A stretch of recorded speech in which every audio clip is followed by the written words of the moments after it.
सास का घूंघट पार्ट 4। अब तक हमने देखा कि देविका के ससुराल के आदमी औरतों को घर के अंदर नहीं आने दे रहे हैं।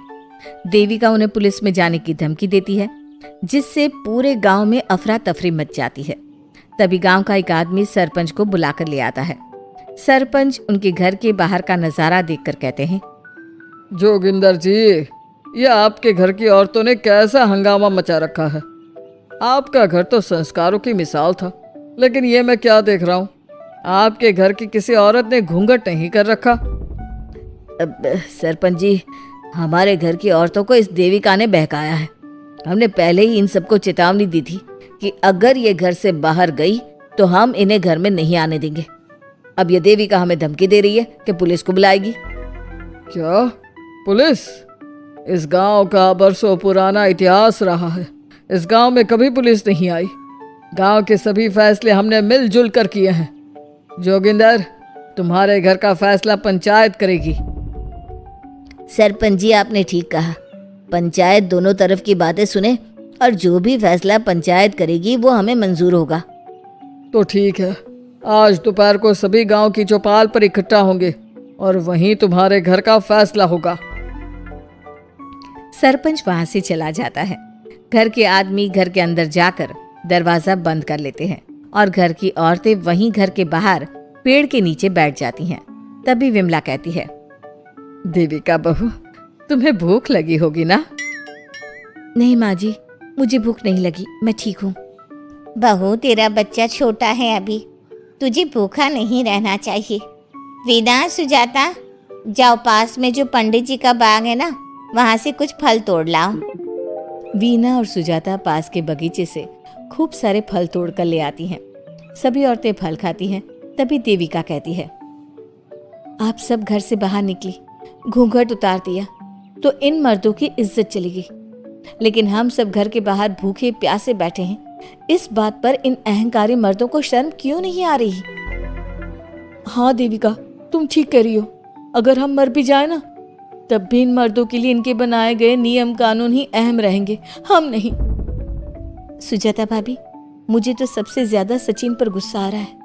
उसने मुझसे लव मैरिज की थी, क्या क्या वादे किए थे कि मेरा साथ कभी नहीं छोड़ेगा, और आज उसने मेरा साथ छोड़ दिया। अपने बच्चे को एक बार भी नहीं देखा उसने। देविका, वो शुरू से ही ना डरपोक रहा है, लेकिन इन सारी बातों को छोड़ो। मुझे तो इस बात की चिंता हो रही है कि पंचायत में न जाने क्या फैसला होगा। पता नहीं वो इंसाफ करेंगे भी या नहीं। वीना दीदी, आपको अभी भी पंचायत से इंसाफ मिलने की उम्मीद है? अगर इस गांव की पंचायत में सच में इंसाफ करने की भावना होती तो सरपंच जी अभी हमें घर के अंदर जाने देते। देखा नहीं कितना जहर उगल कर गए हैं हमारे खिलाफ। तो बहू, अब हम क्या करेंगे? पंचायत तो हमारे खिलाफ ही फैसला सुनाएगी। पहले तो हम अपनी सारी बातें रखेंगे। अगर ये लोग नहीं माने तो आपको वही करना होगा जो मैं कहूंगी। लेकिन एक बात आप याद रखना, किसी भी सूरत में हम झुकेंगे नहीं, क्योंकि हम सही हैं। देविका सभी औरतों को समझा रही थी। तभी वहां एक गांव वाला आता है। आप सभी को पंचायत में बुलाया है। उस गांव वाले की बात सुनकर सभी औरतें पंचायत में पहुंचती हैं। वो देखती हैं कि उस पंचायत में सारा गांव इकट्ठा हो गया है। बहुत सारी औरतें लंबे लंबे घूंघट करके वहां आई हुई हैं। तभी पंचायत की कार्यवाही शुरू की गई और घर के आदमियों से पूछा गया कि वो घर की औरतों को घर में क्यों नहीं रखना चाहते। हमारे घर की औरतें ना तो घूंघट उतारती है और ना ही किसी डॉक्टर से इलाज करवाती है, और हमारे मना करने के बाद भी इन सब ने घर से बाहर कदम रखा, हमसे ऊंची आवाज में बात की।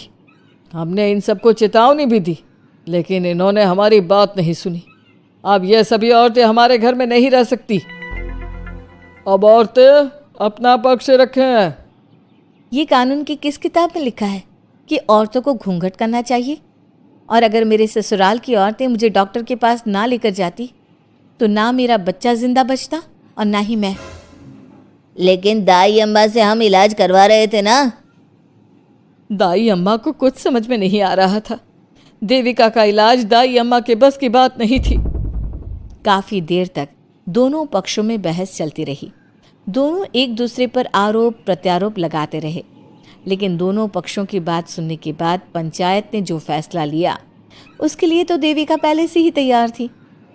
दोनों पक्षों की बात सुनने के बाद पंचायत ने यह फैसला किया है कि सारी गलती महिलाओं की है। अगर वो अपने अपने पतियों से माफ़ी मांग लेती है और वादा करती है कि भविष्य में कभी ऐसी गलती नहीं दोहराएंगी, तो वो घर के अंदर प्रवेश कर सकती हैं। हमें पंचायत का फैसला मंजूर नहीं है। हमने कोई गलती नहीं की जो हम माफ़ी मांगे। और किस बात का वादा करें हम? हमने देविका की जान बचाई है, तो आप हमसे भविष्य में किसी की जान न बचाने का वादा ले रहे हैं क्या? अगर तुम्हें पंचायत का फैसला मंजूर नहीं है तो तुम सबको घर में नहीं पुरानी हवेली में रहना होगा, जो अब खंडहर बन चुकी है। यह खंडहर तुम्हारे घर के सामने ही है। सरपंच जी, आपका फैसला सही नहीं है। एक बार और सोच लीजिए इस फैसले के बारे में। ओ शहर की छोरी, 4 किताबें क्या पढ़ ली, हमें सही गलत का पाठ पढ़ाएगी? तुझे पता नहीं कि पंचायत का फैसला यहाँ सदियों से चलता आया है और लोग उसी को मानते आए हैं। अच्छी तरह जानती हूँ सरपंच जी। अगर मैं चाहूँ तो आपके इस फैसले को कोर्ट की चौखट तक ले जा सकती हूँ। पुलिस को बुलाकर अभी घर के अंदर जा सकती हूँ। पंचायत और घर के आदमियों की शिकायत पुलिस में कर सकती हूँ और अपने बच्चे को उसका हक दिलवा सकती हूँ। लेकिन नहीं, मैं ऐसा नहीं करूँगी। मैं उसी खंडहर में रहूँगी और इस गांव के आदमियों को दिखा दूंगी कि औरत खंडहर को भी महल बना सकती है, और वो भी बिना किसी आदमी की मदद के। सारे गांव की औरतें देविका की बातें सुनकर हैरान हो जाती है। उनका जीवन घूंघट और घर के 4 दीवारी के बीच में ही था। कोई औरत अपने हक के लिए पंचायत से भी टकरा सकती है, ये बात उन्होंने पहली बार सुनी थी। अब देविका घर की औरतों के साथ खंडहर में चली जाती है। माँ जी, ये खंडहर तो काफ़ी पुराना है। भाभी, खंडहर पुराने ही होते हैं। मुझे तो डरावना भी लग रहा है। मैं डर की वजह से कभी इस खंडहर के आसपास भी नहीं आई, लेकिन मुझे क्या पता था कि एक दिन इसी में रहना पड़ेगा। ये तो टूटा फूटा भी पड़ा है। माँ जी, एक काम करते हैं, ये खंडहर तो काफ़ी बड़ा है, इसलिए एक हिस्से की साफ सफाई करके उसे ही रहने लायक बना देते हैं। बाद में धीरे धीरे पूरा खंडहर ठीक कर लेंगे। हाँ बहू, तुम ठीक कह रही हो। विमला भाभी और मैं इस खंडहर के टूटे हुए हिस्सों पर मिट्टी और ईंटें लगा देते हैं। सुजाता और वीना, तुम साफ सफाई कर लो।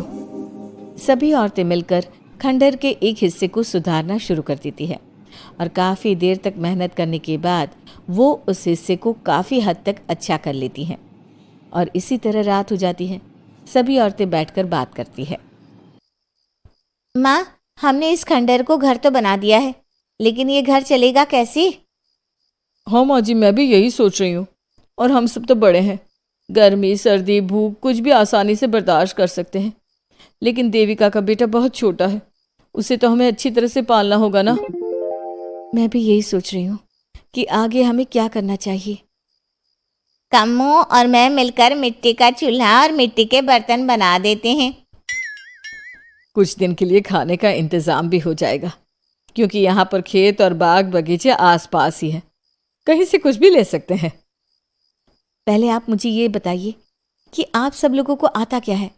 मतलब कोई ऐसा काम जिसका आपको शौक हो, जो आपने बचपन से किया हो। बहू, तेरे दिमाग में चल क्या रहा है? माँ जी, बहुत कुछ चल रहा है। बस अब हमारा सारा ध्यान इस बात पर होना चाहिए कि हम अपने लिए अच्छे से अच्छा क्या काम कर सकते हैं। आप सब हिम्मत से और समझदारी से काम लो, फिर देखना हम इस खंडहर को भी महल बना देंगे।